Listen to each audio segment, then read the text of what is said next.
ركعتين هنا. Kemudian sampai keduanya ke Baitul Laham. Kalau bahasa yang sekarang terkenal mungkin Bethlehem ya. Disitulah tempat di mana Nabi Isa alaihissalam lahir, dan di situ pula malaikat Jibril mempersilahkan Nabi Muhammad sallallahu alaihi wasallam untuk melakukan salat 2 rakaat dan melanjutkan perjalanan.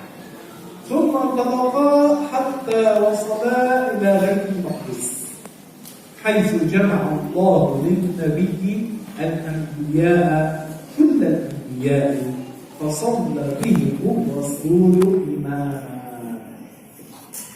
Akhirnya keduanya sampai ke Baitul Maqdis, di mana di situ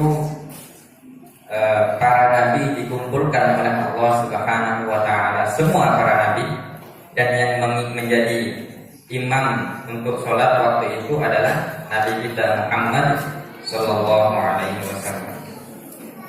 وهذا فيه بيان أفضلية النبي محمد صلى الله عليه وسلم على جميع الأنبياء حيث إنه تقدمهم وكان هو إمامهم فهو أفضلهم عليه الصلاة والسلام أجمعين.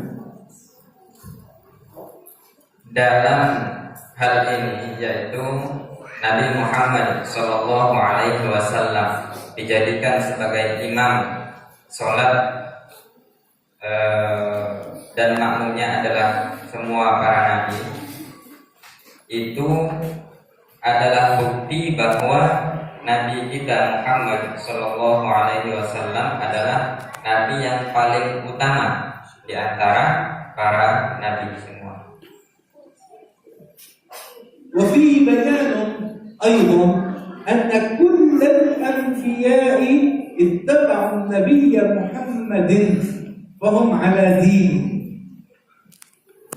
Dan juga dalam hal ini terdapat bukti bahwa semua para nabi itu mengikuti agama Nabi Muhammad sallallahu alaihi wasallam. الله تبارك وتعالى بعد أن أنزل سيدنا آدم عليه الصلاة والسلام إلى الأرض وصل هو والسيدة حواء إلى مكان